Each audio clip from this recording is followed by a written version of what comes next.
හොඳයි අපි දැන් අද බලමු කොහොමද එහෙනම් මේ පාඩමේදී ටෙක්ස්ට් හයිලයිටින් මොකද්ද මේ ටෙක්ස්ට් හයිලයිටින් කියන්නේ කියන එක බලමු. මොකද අපි ડોකියුමන්ට් එකක් නිර්මාණය කරන්න අනිවාර්යයෙන්ම ඔයගොල්ලෝ දන්නවා මේකට ටෙක්ස්ට් ටයිප් කරන්න ඕන. ඒ ටයිප් කරාට පස්සේ අවශ්‍ය ටෙක්ස්ට් කොටසින් කොටස තමයි අපිට අවශ්‍ය ආකාරයට වෙනස් කරන්නේ. එහෙම නැත්නම් ෆෝමැට් කරන්නේ, එඩිට් කරන්නේ. ඉතින් එතකොට අපි අන්න එහෙම එඩිට් කරන්න ගියාට පස්සේ ඒක ෆොන්ට් ෆෝමැටින් වලට ගියාට පස්සේ ඒ අකුරු වල කොටසින් කොටස අපිට අවශ්‍ය දේවල් වෙනස් කරන්න නම් අපි කොටසින් කොටස තමයි හයිලයිට් කරලා දෙන්න ඕන. නැත්නම් මොකද අපිට අපි දෙන කමාන්ඩ්ස් ඒවට ඇප්ලයි වෙන්නේ නැහැ. ඉතින් අපි ඒක නිසා ඒ කොටසින් කොටස තමයි හයිලයිට් කරගන්න ඕන. දැන් අපි බලමු එහෙනම් කොහොමද මේ ෆොන්ට් එහෙම නැත්නම් ඒ තියෙන කන්ටෙන්ට් එක ටෙක්ස්ට් එක හයිලයිට් කරගන්නේ කියන එක. දැන් මම ටෙක්ස්ට් හයිලයිටින් වලට Word document එකක් මම ඕපන් කරගන්නවා. ඕපන් කරගෙන දැන් එතකොට මේ highlight text කියන කොටස තියෙනවා. දැන් මම ටිකක් කළා දාලා හරි නැවත සම්පූර්ණ ටෙක්ස්ට් ටිකක් ගන්න. that's right. දැන් එතකොට ඒ තිබ්බ කන්ටෙන්ට් එකට මම තව ටෙක්ස්ට් ටිකක් ඇප්ලයි කරලා තියෙනවා. දැන් මෙන්න මේ කොටස් අපි කොහොමද highlight කරන්නේ? කොටසින් කොටස කරන විදිය සහ සියල්ල. මොකද මේක අපි හරියට කරේ නැත්නම් අපිට Word වල ගොඩක් කමාන්ඩ්ස් කරගන්න බැරි වෙනවා හරියට. ඒක නිසා මේක හොඳට ප්‍රැක්ටිස් වෙන්න ඕන. එහෙම නැති වුණොත් අපිට අපේ ડોකියුමන්ට් එක ප්‍රොෆෙෂනලි කියන්නේ ඇකියුරේට් වෙන්නේ නැති වෙන්න පුළුවන්. මොකද අපි සමහරලාට එක කොටසක් highlight වෙනවා, ඊටු ටික highlight වෙන්නේ නැති වෙන්න පුළුවන්. එහෙම නැත්නම් කොටස highlight කරන්න ගිහලා content එහාට මෙහාට ගිහිල්ලා තියෙන්න පුළුවන්. ඒක නිසා අපි ඒක හොඳ අවධානයෙන් තමයි මේක highlight කරන්න. මේක ප්‍රැක්ටිස් වුණාම හරි ලේසි වැඩක්. ඒතකොට ක්‍රම 7ක් මම ඔයගලන්ට පල්ලෙහින් දාලා තියෙනවා. ඒ 7ම ඔයගොල්ලෝ ප්‍රැක්ටිස් කරන්න පුළුවන් තරම්. එතකොට ඒකෙන් කීපයක් හරි කමන්නේ හොඳට ප්‍රැක්ටිස් වෙන්න. එතකොට පළවෙනි එක තමයි ඔයගලන්ට තියෙන්නේ click and hold the left mouse button on the beginning text. Drag the end of the text that you want to highlight, then release the mouse button. ඒ කියන්නේ mouse එකෙන් highlight කරන එක තමයි ඇත්තටම අපිට ලේසිම ක්‍රමය. මොකද ඒක අතට ගොඩක් පහසුයි. හැබැයි සමහරුන්ට ඒකත් අපහසුයි ප්‍රැක්ටිස් නැති වුනහම. ඉතින් මුලින්ම කරන්න තියෙන දේ තමයි අපිට mouse එකෙන් highlight කරන එක ලේසි. ඒක අපි හරියට කරන්න ඕන. දැන් අපි මෙන්න cursor එක මෙන්න මෙතන තමයි තියෙන්නේ. දැන් මට ඕන මෙන්න මේ ටික highlight කරගන්න. එහෙනම් මම මෙතන තියෙදි cursor එක කරන්න බෑ. මෙන්න මෙතනට ගෙනල්ලා ක්ලික් කරනවා. ක්ලික් කරපු ගමන් හැබැයි අපේ cursor එක රිලීස් වෙනවා. ඒකට ක්ලික් කරාට පස්සේ අපිට ආයි highlight කරන්න බෑ. මේ I beam එක විදියට විතරයි එන්නේ. ඊට පස්සේ කරන්න ඕන ආයිම අපි ක්ලික් කරලා mouse button එක release කරන්නේ නැතුව අපට අවශ්‍ය තැනට drag කරනවා. එහෙම drag කරනකොට මේ mouse point එක අපිට mouse pointer එකත් එක්ක අදාළ text එක highlight වෙලා එනවා.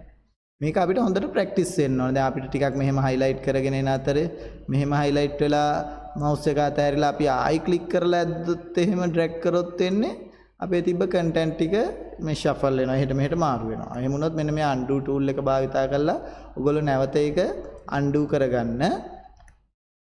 එතකොට ආයේ තියෙනවා. දැන් මතක තියාගන්න මොකද ඒක හරියට බලා ගන්න පුළුවන් මේක highlight කරලා drag කරාට පස්සේ මේ mouse point එක තමයි text එක උඩ පෙන්වන්නේ. දැන් මෙතනට ආවහම මේ mouse point එක I beam එකක් විදියට වැඩ කරන්නේ මේ.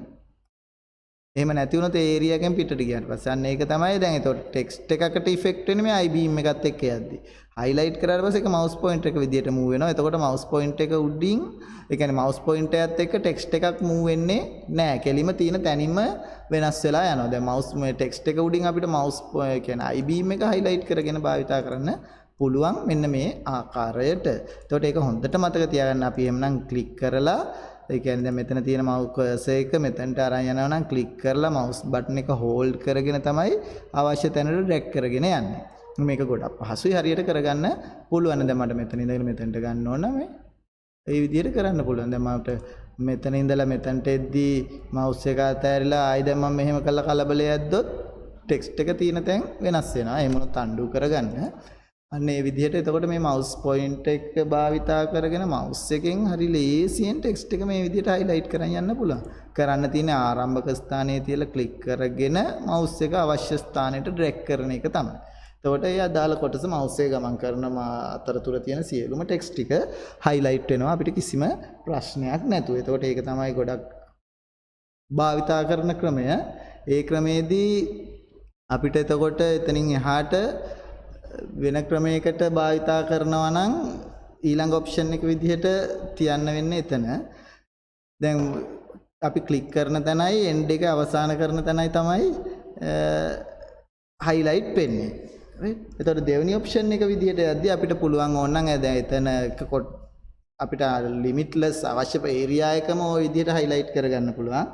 දෙවෙනි එක අපිට පුළුවන් double click කරලා. එහෙම නැත්නම් වචනයක් වගේ එකක් highlight කරන්න ඕන නම් ලේසියෙන්ම අපිට දැන් මෙහෙම highlight කරන්න පුළුවන්. පොඩි වචනයක් නේ තියෙන්නේ. ඒ වුණාට අපිට පුළුවන් ඕන වචනයක් උඩ double click කරා නම් මේ විදිහට ඒ අදාළ වචනය highlight වෙනවා. එතකොට වචනේ විතරයි highlight වෙන්නේ. double click කරගමන් දැන් මේ ආකාරයට අපි double click කරන වචනය highlight වෙනවා. එතකොට අපිට ඒක බොහොම පහසුවෙන් කරගන්න පුළුවන්. ඉතින් කාලය ඉතුරු කරගන්න වැඩ මේවා. ඉතින් අපි මේ ටයිමින් එකත් එක්ක වැඩ කරද්දී දැන් අකුරු දෙකක් උඩ වුණා ඩබල් ක්ලික් කරලා දැන් අපි mouse එක ක්ලික් කරලා ඩ්‍රැග් කරන කාලේ ටක් ගාලා ඩබල් ක්ලික් කරගමන් අපිට වචනයක් විතර හැබැයි ඩබල් ක්ලික් කරොත් highlight වෙන්නේ. අපිට පුළුවන් නම් ට්‍රිපල් ක්ලික් එකක් දීලා මුළු වාක්‍යයක් එහෙම නැත්නම් ඡේදයක් highlight කරගන්න පුළුවන්. දැන් ඔයක ඩබල් ක්ලික් එකේ mouse එකක් දැන් මේ mouse කියන වචනේ විතරනේ highlight උනේ. දැන් මම මෙන්න beginning කියන වචනේ විතරයි. මම ඩබල් ක්ලික් කරගෙන නැතුව ට්‍රිපල් ක්ලික් එකක් දුන්නොත් ඒ අදාළ වාක්‍යෙම එහෙම නැත්නම් ඡේදෙම highlight වෙනවා. ගොඩක් දුරට ඡේදයකට තමයි මේක ඉෆෙක්ට් වෙන්නේ. මෙතන ට්‍රිපල් ක්ලික් කරගම දැන් මෙතන ඡේදය උඩ තියලා මම ට්‍රිපල් ක්ලික් එකක් දීපු ගමන් ඒ අදාළ මුළු entire paragraph එකම නැත්නම් මුළු ඡේදෙම highlight වෙනවා. તો ට්‍රිපල් ක්ලික් එකෙන් අපිට ගොඩක්ම ලේසි sentence එකක් එහෙම නැත්නම් ඡේදයකට highlight එකක් දෙනවා නම් ඒ triple click එක හරහා දෙන එක ගොඩක් ලේසියි. එතකොට ඒ අදාළ ඡේදයේම highlight වෙනවා. ඊට පස්සේ අපිට පුළුවන් keyboard එකේ shortcut එකක් විදිහට control A කියන command එකක් තියෙනවා. හැබැයි ඒකෙදි වෙන දේ තමයි control A කියන command එක දුන්නොත් මුළු entire document එකේම තියෙන text එක. මොකද නැත්නම් මුළු document එකේම type කරලා තියෙන text ටික highlight වෙනවා. එතකොට ඒකේ තියෙන page සියල්ලටම මේක බලපානවා. අපිට කොටසින් කොටස නෙමෙයි ගොඩාක් දුරට අපිට මුළු document එකම highlight කරගන්න අවශ්‍යතාවයක් තියෙනවා නම් තමයි මේ control A කියන එක දෙන්නේ. ඒ කියන්නේ කරන්න තියෙන්නේ අපිට keyboard එකේ control key එක press කරගෙන ඒ අකුර press කරන එක තමයි. එතකොට මුළු document එකම එකපාරට මේ ආකාරයට highlight වෙනවා කොටසින් කොටස නෙවෙයි. එතකොට මුළු document එකකම මොන හරි command එකක් apply කරනවා නම් අපිට ඒ option එක ලේසියි. මොකද අපි highlight කරගෙන යනවට වඩා. එතකොට පස්වෙනි එකෙන් ඊළඟට පෙන්නනවා ඔයගොල්ලන්ට mouse එකයි keyboard එකයි දෙකම භාවිතා කරලා කොහොමද මේ highlight කරගන්නේ කියන. මොකද සමහරවිට ඔයගොල්ලන්ට ගැටලුවක් වෙන්න පුළුවන්. දැන් මෙහෙම click කරලා drag කරද්දී වචන එහෙම වෙන්න පුළුවන් අත්හැරෙනවා. ඒක practice නැති වුනහම ගැටලුවක් වෙනවා. ඉතින් ඒකට පුළුවන් option එකක් විදිහට අපිට පාවිච්චි කරන්න. දැන් පස්වෙනි එකේ තියෙන click on the beginning of the text, press and hold the shift key, click on the end of the text that you want. ඒ කියන්නේ කරන්න තියෙන්නේ පළවෙනි දැන් අපිට highlight වෙන්න අවශ්‍ය ආරම්භක ස්ථානයේ click කරනවා. කලින් අපි click කරලා mouse එක අතහැරියේ නැහැනේ, button එක release කරේ නැහැනේ. දැන් මෙතනදී click කරලා keyboard එකේ shift key එක press කරගන්නවා. press කරගෙන අපිට highlight වෙන්න ඕන අවසාන ස්ථානයට ගිහිල්ලා අපි click කරනවා. click කර ගමන් අන්න එතකොට පළවෙනි ආරම්භක click කර ස්ථානයේ සිට අවසානයේට click කරන ස්ථානය දක්වා අතරතුර තියෙන text ටික highlight වෙනවා බොහොම පහසුවෙන්. දැන් මම මෙන්න මෙතන ඉඳගෙන මෙතන නිකම්ම triple clicks කියන තැන එතන ඉඳගෙන මට ඕන මෙන්න මෙතනට shift key කියන තැනට highlight කරන්න. මම කරන්නේ triple clicks කියන තැන click කරලා keyboard එකේ shift key එක press කරගෙන end එකේ තියලා click කරනවා. අදාළ කොටස බොහොම සරලව පහසුවෙන් highlight වෙනවා. ඒක අපිට ගොඩක් පහසුයි. සමහරවිට අර mouse එක drag කරන්න ගියාම වෙන කාලයට එහෙම text එක move වෙන දේවලුත් එක්ක බැලුවොත් මේක ගොඩක්ම අපිට පහසුයි. එතකොට ඒක මේ පැත්තට පුළුවන්. නැත්නම් දැන් මට මෙන්න මෙතන තියෙනවා නම් මෙතන ඉඳලා දැන් මට මේ left side එකට highlight කරන්න පුළුවන්. දැන් cursor එක තියෙන මෙතන document කියන තැනනේ. මම මෙතන ඉඳගෙන මෙන්න මේ පැත්තට you can also කියන වාක්‍යයේ ආරම්භයට ඇවිල්ලා shift එක press කරගෙන click කරපු ගමන් ඒක left side එකටත් highlight වෙනවා. right side එකටත් highlight වෙනවා. ඒක කිසිම ගැටලුවක් නැහැ. ඊට පස්සේ තියෙනවා ඊළඟ option එක විදිහට 6. mouse එක නැතුවම highlight කරන්නත් පුළුවන්. දැන් ඉස්සෙල්ලා අපි කරේ mouse එකෙන් click කරලා shift key එක press කරගෙන ආයි අවසානයේ click කරපු එකනේ. එහෙම නැත්නම් mouse එක නැතුවම click කරන්න අපට පුළුවන්. එතකොට ආරම්භක දැන් mouse එක අත්හැරලා දැන් අපිට ආරම්භක ස්ථානයකට arrow keys වලින් keyboard එකේ arrow keys මම keyboard පාඩමේදී ඔයගොල්ලන්ට ඒක කියලා දීලා ඇති. arrow keys වලින් අපිට අවශ්‍ය ස්ථානයට cursor එක අරගෙන යනවා. අරගෙන ඇවිල්ලා shift key එක press කරගෙන නැවතත් right arrow එක down arrow එක එහෙම නැත්නම් left arrow එක up arrow එක භාවිතා කරලා අපිට පුළුවන් highlight කරගන්න. එතකොට මේකෙදී අර mouse එකේදී වගේ අපිට මොන හරි අත්හැරුණොත් අර එහෙම වුණොත් ටෙක්ස්ට් එක මාරු වෙන්නේ නැහැ. ඒ කියන්නේ ටෙක්ස්ට් තියෙන තැන හරියටම තියෙනවා. මොකද ඩ්‍රැග් වෙන්නේ නැති නිසා. දැන් මෙතන ඉඳගෙන අන්න එතන ඉඳන් අපිට මට ඕන මෙන්න මේ 4 වෙනි එකයි 5 වෙනි වාක්‍යයයි විතරක් highlight කරන්න keyboard එකේ ආරම්භයට ගෙනාවා.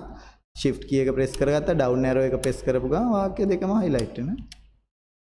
මට ඊළඟ පේලියේ කොටසක් වගේ highlight කරන්න ඕන. shift key එක press කරගෙන arrow key එකෙන් අපි ඉස්සරහට යනවා. ඒකත් ලේසි. හැබැයි කාලය ටිකක් යනවා.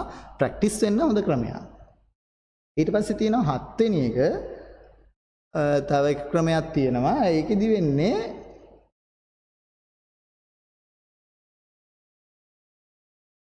වෙන්නේ දැන් අපි දැන් මේ කොටසින් කොටසනේ highlight කරේ. එහෙම නැතුව අපිට පුළුවන් මුළු sentence එකක් විතරක් highlight කරන්න ඕනේ. ඒ කියන්නේ එක පේලියක් විතරක් highlight කරන්න ඕන නම් බොහොම පහසුවෙන්.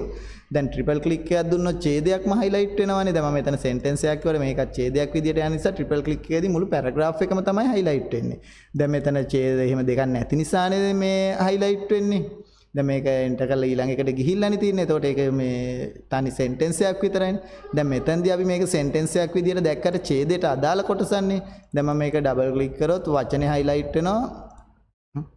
ඩබල් ක්ලික් කරොත් වචනේ highlight වෙනවා. ට්‍රිපල් ක්ලික් කරොත් paragraph එක highlight වෙනවා. මට ඕන මේ ඡේදයේ මේ ඡේදය ඇතුලේ තියෙන මේ මෙන්න මේ තුන්වෙනි සෙන්ටෙන්ස් එක විතරක් highlight කරන්න. ඉතින් මට කරන්න වෙන්නේ එක මේක උඩ ක්ලික් කරලා මේම ඩ්‍රැග් කරන එක. එහෙම නැත්නම් මෙතන ක්ලික් කරලා ඉවර වෙලා ආපහු අර පරණේව මතක් කරගත්තොත් මම මෙතන end එකේ ක්ලික් කරනවා. එතකොට highlight වෙනවා. ඊට වඩා ලේසි ක්‍රමයක් තියෙනවා අපිට ඕන නම් දැන් ඔයගොල්ලෝ දන්නවා මේ document එක ඇතුලේ mouse එක වැඩ කරන්නේ I-beam එකක් විදිහට තමයි. එතකොට මේ document area එකෙන් එළියට ගියොත් නැවත සාමාන්‍ය mouse point එක විදිහට වැඩ කරනවා. ඔයගොල්ලෝ දන්නවා mouse point එක තියෙන්නේ left angle එක. කියන්නේ mouse point එකේ point එක තියෙන්නේ වම් පැත්තට බර වෙලා. දැන් මේ ගියහම පේනවනේ ඔයගොල්ලන්ට අයින් වුණාට පස්සේ. ඩොකියුමන්ට් එකට ආපු ගමන් නැවත I-beam එකක් විදියට වැඩ කරනවා. ඕගොල්ලන්ට දැන් මෙන්න මේ left margin එක ඇතුළට ගෙනාවහම mouse point එක දැන් ඕගොල්ලන්ට දැනටුත් පේනවනේ left angle කියලා. හැබැයි එතකොට පෙන්වන්නේ right angle එකට. mouse point එකම right angle වෙනවා. මෙන්න මෙහෙම right මේ කියන්නේ left margin එක ඇතුළට mouse point එක ගෙනල්ලා කිසියම් වාක්‍යයක් ඉස්සරහා තියලා ක්ලික් කරොත් අන්නේ අදාළ වාක්‍යම විතරයි highlight වෙන්නේ. වෙන කිසිම කොටසක් highlight වෙන්නේ නැහැ. ඒ සම්පූර්ණ වාක්‍ය විතරයි අපිට highlight. කියන්නේ mouse point එක ඉස්සරහා තියෙන වාක්‍ය highlight වෙනවා. කරන්න තියෙන්නේ mouse point එක ගේනවා left margin එකට. එතකොට right angle එකට පෙන්වන්නේ mouse point එක. ඊට පස්සේ අදාළ ඉස්සරහා තියෙන ක්ලික් කරපු ගමන් mouse point එක ඉස්සරහා තියෙන වාක්‍ය තමයි highlight වෙන්නේ. දැන් අපිට ඕන මේ ආකාරයට මෙහෙම බොහොම පහසුවෙන් ආරම්භක ස්ථානයේ තියලා ක්ලික් කරා ඩ්‍රැග් කරගෙන ගියා. අපිට අවශ්‍ය වාක්‍ය විතරක් highlight කරන්න නම් බොහොම පහසු ක්‍රමයක් තමයි මෙන්න මේ 7 වෙනි ක්‍රමයට තියෙන left margin එක ඇතුළට mouse point එක ගෙනල්ලා ක්ලික් කරන එක. ඒතකොට ඔයගොල්ලෝ දන්නවා දැන් ක්ලික් කරලා ඩ්‍රැග් කරලා highlight කරන්න පුළුවන්, ඩබල් ක්ලික් කරලා වචනයක් highlight කරන්න පුළුවන්, ට්‍රිපල් ක්ලික් කරලා ඡේදයක් highlight කරන්න පුළුවන්. එතකොට ක්ලික් කරලා ආයි end එක shift key එක press කරගෙන ආයි අවසානයේ ක්ලික් කරලා දෙක අතර තියෙන content එක highlight කරන්න පුළුවන්. එහෙම නැත්නම් mouse එක නැතුව සම්පූර්ණයෙන්ම arrow keys වලින් අපිට highlight කරගන්න පුළුවන්. දැන් මේ විදියට ගෙනල්ලා එතන ටික් කරලා ආයි shift key එක press කරගෙන arrow keys වලින් highlight කරගන්න පුළුවන්. ඊට පස්සේ control A දීලා entire document එහෙම නැත්නම් මුළු document එකම highlight කරගැනීමේ හැකියාව තියෙනවා. ඊට පස්සේ අපිට පුළුවන් cursor එක move කරලා දැන් එතකොට ඔය හැම ක්‍රමෙකින්ම එතකොට left margin එකට ගිහිල්ලාම highlight කරගන්න පුළුවන් sentence එකක් විදිහට. දැන් ඔය ක්‍රම 7න් ඕගොල්ලන්ට පුළුවන් හැම ක්‍රමෙම practice කරන්න. practice කරලා මේක පුරුදු වෙන්න. මොකද ඉස්සරහා වැඩ කරගෙන යද්දී අපිට ඒක ගොඩක් අවශ්‍ය වෙනවා. ලේසියෙන් වැඩ ටික කරගන්න. අපි නිතරම කරනවා කම්පියුටර් එකත් එක්ක වැඩ කරද්දී කාලය ඉතුරු කරගන්න. එතකොට ඒවට එක එක ක්‍රම භාවිතා කරන්න. නැත්නම් සමහර වෙලාවට වැඩ කරන්න ගියාම නිකන් කරගන්නවට වැඩිය ගොඩක් ලොකු වෙලාවක් කම්පියුටර් එකත් එක්ක වැඩ කරනවා. මොකද අපිට ක්‍රම නැති නිසා ඒක වෙන්නේ. ඉතින් ඔය ක්‍රම 7ම ඕගොල්ලෝ පුළුවන් නම් highlight කරන ඒවා මොකටද කියන එකත් එක්කම මතක තියාගන්න. එතකොට ඕගොල්ලන්ට ගොඩක් ලේසි වෙනවා පල්ලෙහාට තියෙන මේ exercise කරගෙන යන්න.